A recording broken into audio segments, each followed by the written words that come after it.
Estamos poniendo la mañana en camino con mucha alegría acá en el 98.7 mientras escuchamos a Bob Marley hoy, a 75 años de su nacimiento. Estamos recibiendo al doctor en ciencia política, investigador y docente Jorge Lanzaro. Buen día, bienvenido, Jorge. Hola, buenos días, Alejandro, ¿qué tal? Murió con 36, Bob Marley.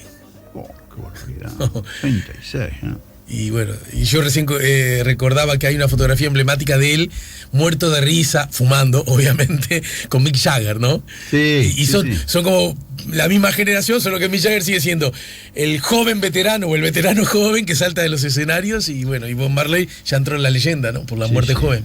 La verdad que Marley, genio. Bien, bueno, Jorge, estamos atravesando, como era previsible, momentos políticos ricos porque por un lado hay un gobierno que sale, hay otro que entra, además el que entra es de signo político, ideológico, histórico, distinto al que sale, ¿no es cierto? Lejos de lo que pasó. Una alternancia importante, una alternancia no trivial, como se dice. Exacto, y que se cruza, y en medio de ese asunto, que ya es bastante, surge desde ya el anticipo de las características de una ley con características muy fuertes como la ley de urgente consideración, y más aquí todavía en el tiempo, las decisiones, las definiciones a un partido de gobierno Frente Amplio a propósito de las candidaturas a la Intendencia de Montevideo, y en las últimas horas la decisión de la coalición multicolor a propósito de la designación de Laura Raffo. Bueno, todo suyo, profe. Bueno, no sé, pero es una cierta paradoja, digamos, que la reforma constitucional del 96, entre las varias cosas que hizo, fue separar las elecciones nacionales de las elecciones departamentales. Una vieja reivindicación de la izquierda, ¿no? Bueno, sí, no sé si una vieja reivindicación de la izquierda, pero efectivamente era una cuestión que estaba en el tapete y que efectivamente cuajó en esa reforma del año 96. Y por supuesto, una vez que se planteó y se distanció las departamentales de las nacionales, empezaron las críticas acerca de la prolongación del largo trecho electoral que tenemos, una larga temporada electoral, y un tema que salía y que varios señalamos que había un problema, y es que las elecciones departamentales se planteaban a poco de inicio, prácticamente al comienzo de los gobiernos entrantes, cualesquiera que fueran, y que eso de alguna manera significaba que hasta quizás cierta postergación del comienzo firme de un gobierno, porque estaba estas contiendas, estas 19 contiendas pendientes. Y lo que tenemos hoy, o lo que hemos tenido en estos días, este verano calentito, es precisamente un cruce significativo en donde, digamos, para tomar básicamente el gobierno que viene, el gobierno que está llegando, hay todo un proceso de formación de gobierno que es trabajoso. Toda coalición requiere una dosis de gestión política, de gimnasia política y administrativa y de gestión muy fuerte, y esta no es una excepción, y sobre todo porque es además más ancha y más heterogénea, más relativamente heterogénea que otras que ha habido en el país. Eso es un tema que habrá que abordar un poco, la comparación entre las distintas coaliciones que ha habido en el país, sin remontarnos a los años 30, la coalición entre Terra y Herrera, digamos. Me refiero a las coaliciones que ha habido en el periodo democrático, ese periodo el postdictadura, digamos. Postdictadura, la coalición de Luis Alberto Lacalle en los 90, la coalición muy fuerte de segunda presidencia de Sanguinetti en el 95, la coalición de Valle, y esta es una nueva coalición, una nueva experiencia, que dicho sea de paso, y como nota al pie, simplemente es un análisis interesante. Yo recuerdo que uno de los libros que saqué hace ya en el año 2000, una de sus tesis iba en contra de la sabiduría convencional, sobre todo la sabiduría convencional cultivada por los comparativistas americanos de los Estados Unidos, que las coaliciones no cuajaban en los gobiernos presidenciales, que las coaliciones eran un tema de los gobiernos parlamentarios, y en el presidencialismo no había coaliciones. Y eso era, bueno, una sabiduría convencional que más o menos era aceptada y que era totalmente desmentida por algunas experiencias históricas de América Latina, no claro de Estados Unidos, en que no ha habido, pero por el sistema de Estados Unidos es muy difícil que haya una coalición, pero de otros países de América Latina donde sí hubo coaliciones, algunos con larga experiencia de coaliciones. En el caso de Chile, por ejemplo, muchos años antes y después de la dictadura de Pinochet, bueno, después de la dictadura de Pinochet, durante muchísimos años el gobierno de la concertación, claro. Pero quizá uno de los casos más relevantes era el de Brasil, donde la coalición había sido una fórmula de gobierno tan común que un politólogo brasilero inventó un nombre que se llama presidencialismo de coalición, que se daba de patadas con esta idea de que no había coaliciones en el presidencialismo. Entonces, bueno, trabajamos con eso, y realmente, digamos, rompimos una lanza por esta idea con un libro en el que participaban justamente chilenos, brasileños, Daniel Chasquete, que ha trabajado el tema. Entonces, hoy día sería una buena cosa sacar un poco las cuentas de la experiencia uruguaya específica en materia de coaliciones, por lo menos en el periodo del 84 para acá, digamos, el periodo del nuevo gobierno. Pero lo importante... ya que tirás con esa nota al pie, a una pregunta al pie para que sea respondida, anda a saber cuándo. En todo caso, en estos sistemas presidencialistas, donde de alguna manera era aceptada la idea de que las coaliciones no funcionan, ¿verdad? Los hechos han demostrado... No es propicio para las coaliciones. Los hechos han demostrado que ni tanto ni tampoco, ¿no? Podemos asegurarlo. Ahora bien, en este caso, las coaliciones, para que funcionen en los sistemas presidencialistas, me da la impresión, según lo que he aprendido de ustedes, es el concepto socio le gana al concepto competidor. Bueno, son socios, como creo que lo conversamos ya cuando hablábamos de la coalición esta, es una asociación para gobernar entre socios que son socios competitivos, es decir, y justamente es un balance entre la propensión coalicional, la propensión hacia la asociación, si fuéramos juristas diríamos la affectio societatis, el afecto de sociedad, y la necesidad el interés de la competencia en lo inmediato, en las circulaciones normales del gobierno, pero también con miras a la elección próxima. Y esto es un elemento que, ya que me diste la nota al pie, ha aparecido en el proceso de formación del gobierno, con los distintos grados de afecto societal y distintos grados de competitividad. Es decir, creo que lo manejamos en esos términos, que hay como círculos concéntricos. Hay algunos socios que son muchísimo más afectos, como Sanguinetti, por ejemplo, porque no es una figura de competencia hacia la elección próxima, no tiene una aspiración presidencial. Y otras figuras...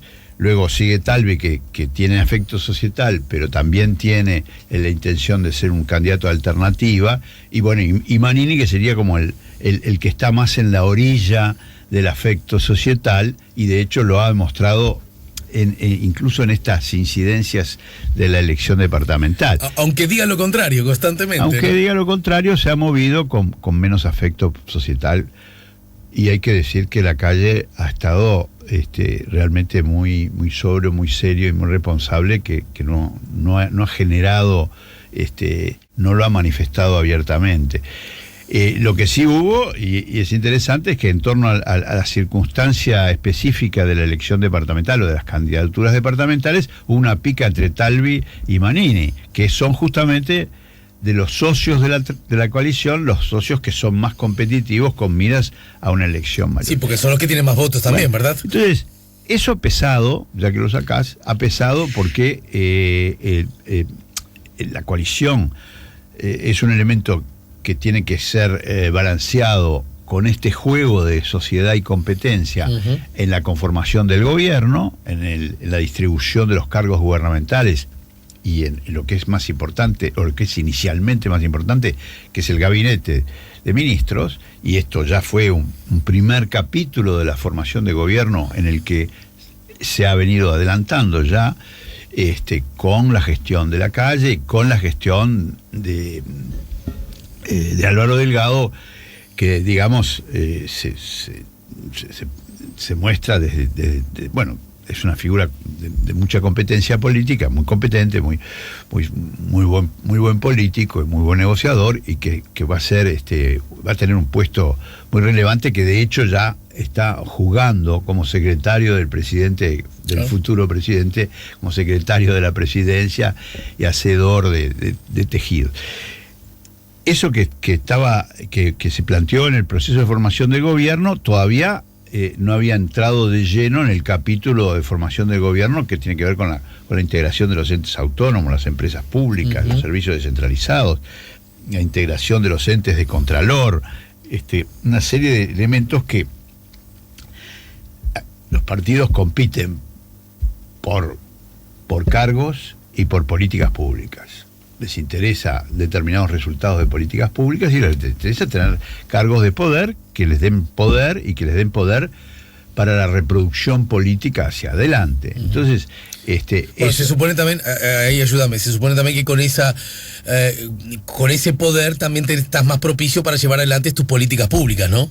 Por eso, sí, tenés poder para llevar adelante tus políticas públicas y para reelegirte, para ayudar a que tu partido se asiente, se desarrolle, sea mucho más competitivo, con miras a instancias posteriores. Entonces, ese es el balance, y esa es la filigrana, la ingeniería dificultosa.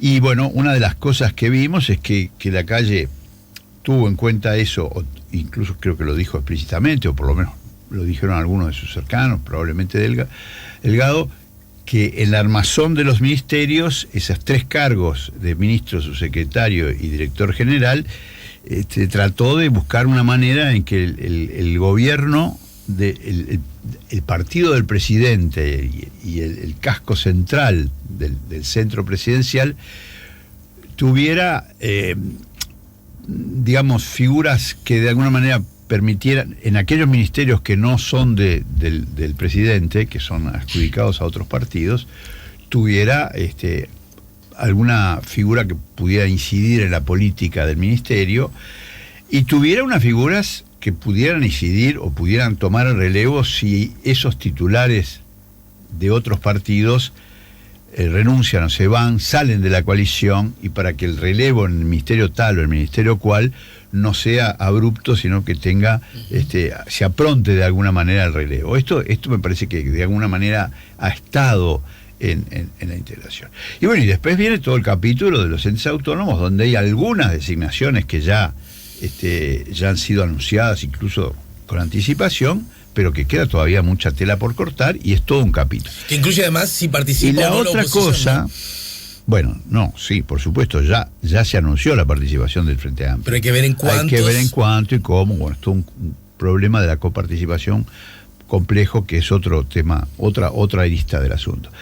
También incide en lo que tú decías, tú evocabas acerca de la ley de urgencia. Una de esta urgencia de vouloir conclure, como dirían, de la Calle, de no solo tener como gran pieza legislativa del gobierno el presupuesto nacional, o sea, el presupuesto que se construye como agenda y previsión de los 5 años de gobierno, de alguna manera, sin perjuicio de las rendiciones de cuentas posteriores, sí, sino esta ley de urgencia, que es una ley ómnibus con un gran paquete, con una gran cantidad de cosas, en donde se puede discutir cada uno de los asuntos, da para muchísimos temas, pero lo que está claro es que hay una voluntad de decir, bueno, actuemos rápidamente sobre algunos de estos asuntos que nos parecen importantes, que de repente no son tan urgentes, pero sí son prioridades o son importantes en la agenda de gobierno,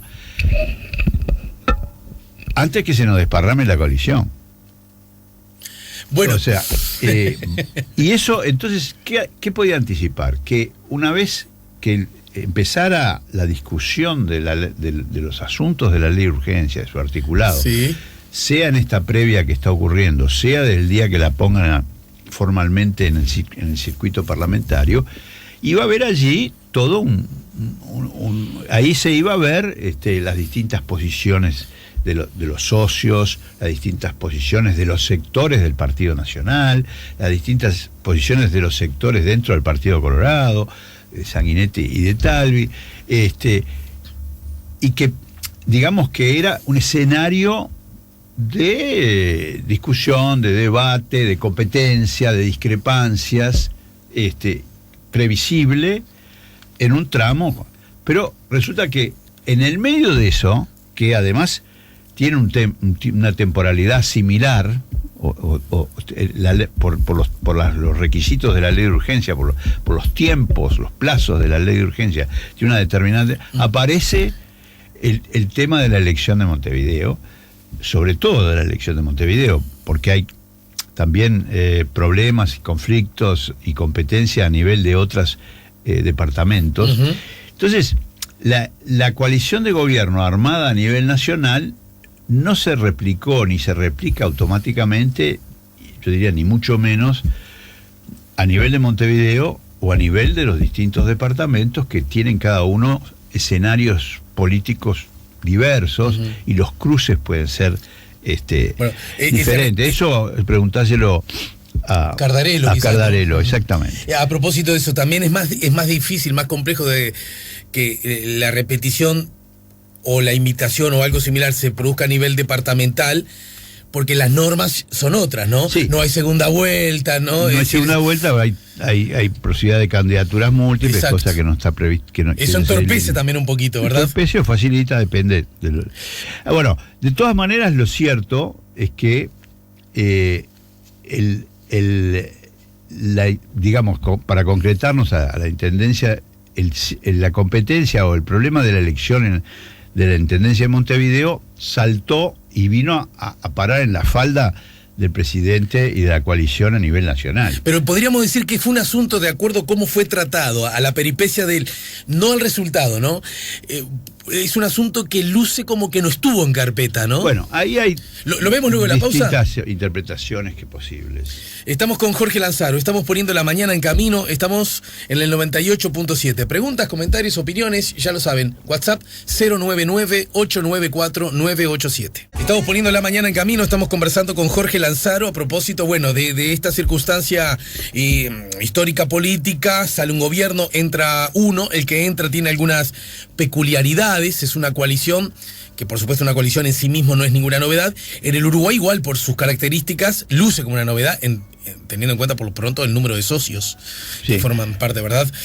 Y bueno, la ley de urgente consideración, y en el medio de todo eso el menú establecido ya de antemano, la elección departamental, ¿verdad? Bueno, ahí estamos, lo que estamos conversando es un poco cuáles son las explicaciones para que haya tenido el proceso que ha tenido.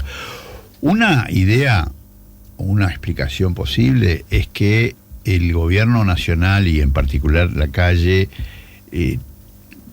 tuvieron una concentración muy fuerte a nivel nacional, a nivel del relevo, al nivel de la alternancia, de la formación del trámite de un nuevo gobierno, y no le haya dado a Montevideo un sitio prioritario, porque no le daban el tiempo o por una decisión política en la que decir, bueno, es una pelea difícil, el Frente Amplio tiene buenas bases allí, nos obliga a una campaña competitiva, dura, cara, en fin.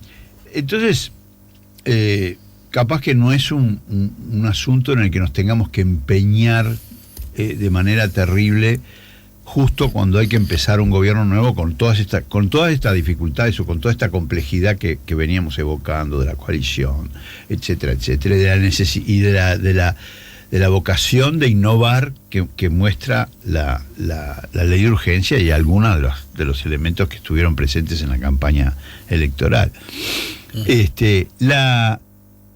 Esa es una, o simplemente que bueno, que fue un error, digamos, no haber calculado, o que hubo un cambio de mood, un cambio de sentimiento, es decir, que empezó a aparecer algo que de repente no estaba tan fuerte, la ilusión de que de repente se podía repetir a nivel montevideano esto de sacar al Frente Amplio. No tanto para hacer tal cosa, para hacer tal otra, para hacer tal política específica, sino simplemente para sacarlo. Sanguinetti insiste mucho en ese aspecto, ¿verdad? Entonces, capaz que empezó a aparecer. Entonces, las candidaturas podían ser candidaturas que de alguna manera cumplieran con la condición de tener una representación a nivel departamental, como parecería ser que en algún momento tuvo esa idea, que no sabemos nunca bien cómo se terminó de tramitar el tema de Bauzá, vayamos con algún candidato por prolijidad, por tener una presencia, por aprovechar la acumulación política que se ha tenido a nivel nacional, pero sin matarnos por este tema, cuando en realidad matémonos o rompámonos todos por armar un buen proceso de gobierno y una buena gobernación y políticas buenas a nivel nacional. Y entonces resultó que bueno, que de hecho empezó a crecer esta idea, quizá, y bueno, y algunos han pensado cuando se llegó el momento. Es muy interesante, no sé si lo viste por ahí, yo lo vi en algún suelto de prensa, que Juan Carlos Raffo, el padre de Laura, fuimos compañeros de facultad y del Centro de Estudiantes de Derecho, había dicho: busquemos tener 3 candidatos, uno del Partido Nacional, del Partido Colorado y uno del Cabildo Abierto, y terminemos con esto rápidamente, pero como diciendo, bueno, vayamos, no sé si era esa su intención, pero uno podía leer eso como diciendo: dejemos de improvisar. No, dejemos de que Montevideo sea una piedra en el zapato del gobierno nacional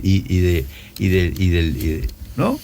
Capaz que de repente también las dificultades que del lado del frente surgieron con la construcción de la oferta municipal y la candidatura de las idas y venidas de Martínez, también alentaron a algunos a... Entonces, bueno, ahí empezó la búsqueda y empezó todo esto que en principio no estaba agendado con la misma... En todo caso, lo que se puede decir es que no estaba agendado con la misma apronte, con la misma firmeza, que en todo caso quedaba como una asignatura pendiente. Si se podía hacer una acumulación política, se podía hacer con Bauzá o con alguien equivalente, pero no era cuestión de... Y bueno, de repente es lo que de alguna manera va a terminar resultando en esta nueva fórmula con la candidatura de Laura Raffo. Me parece que puede ser algo... ¿No le termina saliendo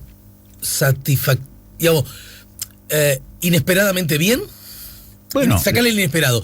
¿No le termina saliendo bastante bien? Digamos que terminó encontrando, bueno, una fórmula que es una fórmula que es consensual, que no...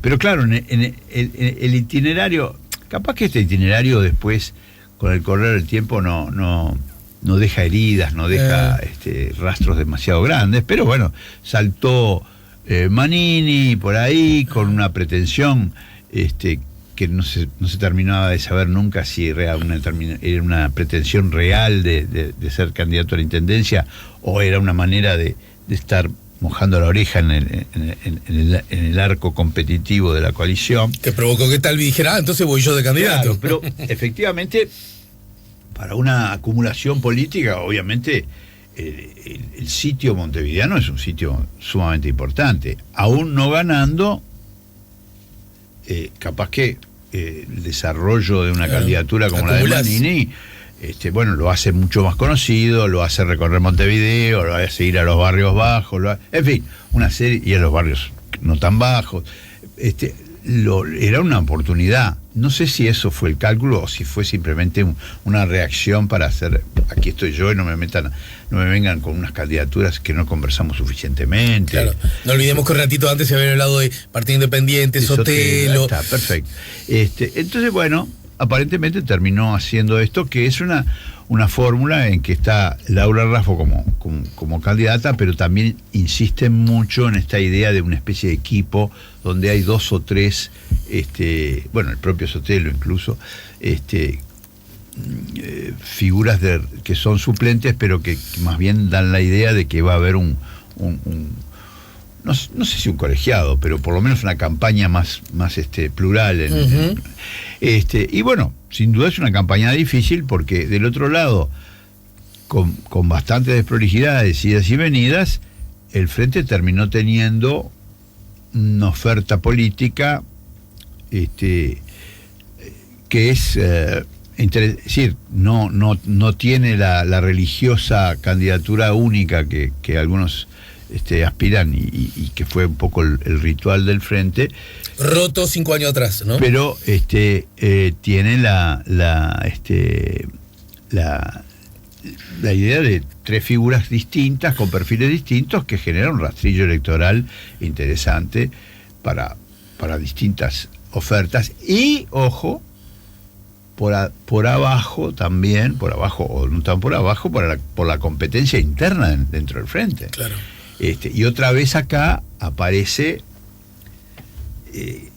la relación y la distinta densidad de los sectores del Frente, porque en definitiva los que más han llevado inicialmente las candidaturas antes de la voltereta de Martínez, de la recapacitación del ingeniero Martínez, fueron los sectores más organizados, el Partido Comunista y el MPP, que normalmente han tenido una convergencia importante, pero con la aparición de Andrade, claro, que tuvo una performance muy interesante en las primarias, se reveló como con un perfil de liderazgo, con una posibilidad de relevo interesante, con miras a la elección presidencial que viene, donde hay otras figuras, como la de Orsi, como el propio Vergara, pero generó una cierta competitividad que uno diría, bueno, algunos soñarían con volver a los viejos tiempos en que Bolches y Tupas se agarraban de las mesas. Se llevaban mal. Y uno tenía que confiar en la capacidad de antitupa de los Bolches. Claro. Pero bueno, ahora resulta que no es tan así, o que no ha sido últimamente tan así. Capaz que no es así, pero de todas maneras las candidaturas de alguna manera también expresan, no de manera muy firme y con perfiles muy diferentes, pero sí por abajo los apoyos están mostrando.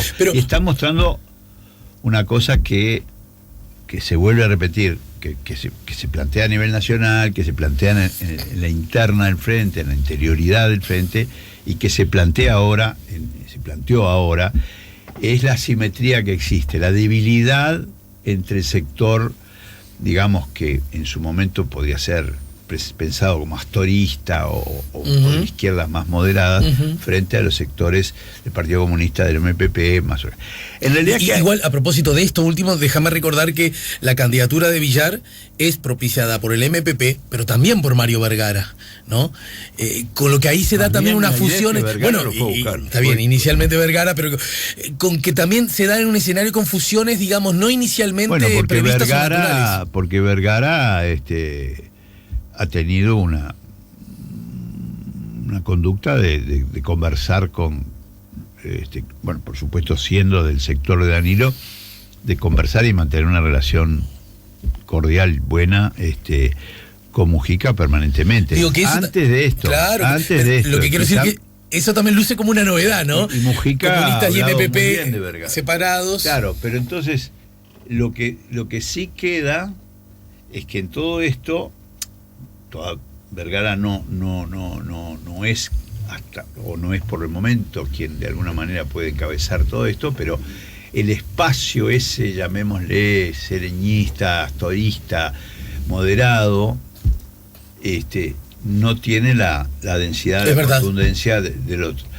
Ojo, que hay que tener en cuenta que el Frente Amplio, que es una figura híbrida por muchas razones, y que tiene sectores distintos, también tiene dos tipos de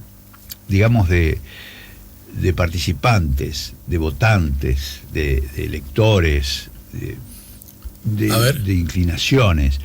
Unos que son mucho más pertenecientes a organizaciones, que tienen perfiles militantes, o más o menos militantes, pero que están vinculados a públicos orgánicos, sean sindicales, sea MPP, sea Partido Comunista, digamos, los que tienen de alguna manera un circuito o una forma de organización más fuerte. El lado astorista, no solo porque Astori nunca se ocupó del tema de la organización y del armado casi por naturaleza, es un sector mucho más ciudadano, mucho más elector, que se arrima y que se pronuncia en los momentos de instancia electoral, pero no tiene una organización equivalente o comparable al Partido Comunista del MPP. Eso quiere decir que el animal heterogéneo Frente Amplio es heterogéneo por sus posiciones, es heterogéneo por los distintos sectores, pero también es heterogéneo en este sentido. Hay un bloque de adherentes y de militantes y de votantes mucho más vinculado a organizaciones, y hay un bloque que está menos vinculado a organizaciones y que es más elector. De hecho, uno podría decir que la parte de la distancia entre octubre y noviembre se debe a ese cúmulo de ciudadanos no organizados que pudieron no acompañar a Martínez en la primera vuelta, pero que sí votaron por el Frente Amplio en la segunda vuelta. De algún modo, históricamente, ¿no luce como una paradoja que para la elección de mayo acá en Montevideo, el Frente Amplio presente 3 candidatos y la coalición multicolor presente uno? Sí, es un poco, porque es decir, esto de la candidatura única era una de las grandes rituales ideológicos y principios políticos. Un solo programa, un solo candidato. Bueno, aquello, de hecho, te voy a decir una cosa, que volviendo al tema que hablamos al principio, la reforma constitucional, la candidatura única era una forma de satisfacer un reclamo de la izquierda muy tradicional, que iba contra aquella idea de que los partidos tradicionales podían triunfar porque acumulaban con candidaturas presidenciales que en realidad eran ideológicamente muy diversas. Eso no ocurrió porque había un partido nacional en el proceso de reforma que no quería que eso ocurriera de ninguna manera, y probablemente muchos colorados que en el interior de la República e incluso en Montevideo no querían que ocurriera eso y que la candidatura única se impusiera no solo a nivel nacional, sino que se impusiera también a nivel departamental. Entonces, como tú dices, hay una cierta paradoja que también habría que pensar si tener una candidatura única, de alguna manera, una candidatura única que no está flechada, o que en este caso tiene un referente del partido, es decir, Laura Raffo tiene una adscripción o una vinculación con el Partido Nacional y con el propio Lacalle, relativamente, no oculta, visible, pero digamos, no es una figura específicamente del tronco, como podía ser, yo que sé, Gandini o otros nombres muy profesionales del Partido Nacional. La idea que entonces vayan con este cardumen de votantes coalicionales a Montevideo, a ver si se puede repetir la hazaña de sacar al frente, o por lo menos arrimar el bochín, pero que no se marquen mucho los votos. Claro. Porque si iba una figura de alguna manera con bueno, ni hablar que si iba Manini, los votos iban a quedar muy marcados. Claro. Para Manín era muy buen negocio de alguna manera. Y bueno, vamos a ver cómo pinta esta elección. Pero podríamos decir, a ver, con relación al 9 de mayo, ya que estamos parados en esta baldosa, el partido favorito sigue siendo Frente Amplio, ¿no es cierto? No obstante, se da una circunstancia que hace mucho rato que no pasaba, y es que, en todo caso, la oposición en Montevideo va a llegar a esa elección como gobierno nacional. Como gobierno nacional y con una candidatura desafiante que se supone que tiene el apoyo. Porque acá está todo el... Quiero decir, ¿se vuelve competitiva la elección? Se vuelve probablemente más competitiva, probablemente se vuelve competitiva, es decir, asimétricamente competitiva, si querés, porque no es solo un tema del desempeño que hay que encontrar, que tiene que encontrar Laura Raffo como candidata, como cabecera de esta competencia, sino también cuánto se comprometen, trabajan y se movilizan los jeques y las estructuras de los socios de la coalición.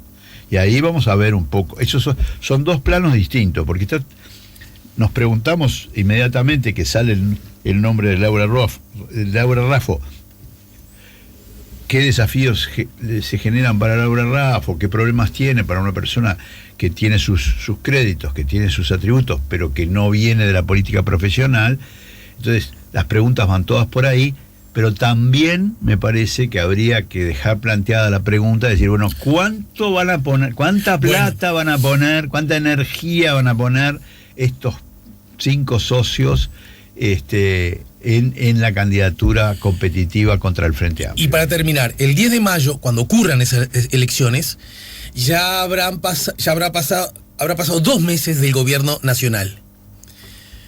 ¿Es tiempo suficiente como para marcar la cancha en un sentido o en otro? Lo viene haciendo, quiero decir, en 2 meses el gobierno nacional se instala y empieza a hacer, estoy jugando, goles de todos los colores. Ah, bueno, eso es vientito a favor para Raffo. Mirá, se instaló en 2 meses y no da pie con bola, y hay movilizaciones, hay lío, hay descontento, hay desencuentro. Eso no le hace bien a la candidatura multicolor. Bueno, vamos a verlo. Es una pero es un factor que puede incidir, ¿no? Es una pregunta abierta. En todo caso, no es una cosa bienvenida para el gobierno nacional, me parece a mí. Tener una competencia desatada mientras prepara su batería de trabajo a nivel nacional y mientras tiene un escenario de discusión parlamentaria de la ley de urgencia, mientras tiene que ir armando los entes autónomos, que es que es un proceso distinto de la formación de ministerios, que pasa por el Senado, es decir, que tiene que componer con directorios en varios casos plurales, con distintas figuras de la coalición, pero también con el tema de la coparticipación con el Frente Amplio. Bien. O sea, es mucho el trabajo a nivel nacional como para que tengan que estar, además, enloquecidos o gastando energías y plata incluso, plata en el sentido estricto, en la campaña. Entonces, capaz que si es como uno podría suponer que hubo una decisión original de decir, no, mira, esto dejémoslo para otro momento, porque el Frente Amplio es su bastión, es decir, es muy costoso competir con el Frente Amplio en la Intendencia de Montevideo, concentrémonos en el nivel nacional. Bueno, ahora va a ver cómo sale esta competencia, y si efectivamente no solo hay qué desempeño tiene, qué performance tiene Laura Raffo, qué perfil logra desarrollar como candidata, pero también cuánto ponen estos 5 socios que la llevaron o que la aceptaron, digamos, como candidata. Me parece que eso debe ser algo que ella misma debe haber evaluado, que la calle debe haber evaluado, que Álvaro Delgado debe haber evaluado, y bueno, y que veremos en la cancha cómo se decide. Jorge Lanzaro, gracias, muchas gracias por tu tiempo, y más temprano que tarde nos reencontraremos, ¿sí? Te espero todas las noches en el velódromo cuando quieras, si te gusta el carnaval. No sé qué tan cerca o lejos del carnaval. Me parece muy cercano no sos, ¿no? En una época, cuando Soledad tenía vestuarios de carnaval, no tuve más remedio que padecer el teatro de verano. Bueno, mandale un beso a la admirada y querida Soledad. Ya volvemos con La Mañana en Camino.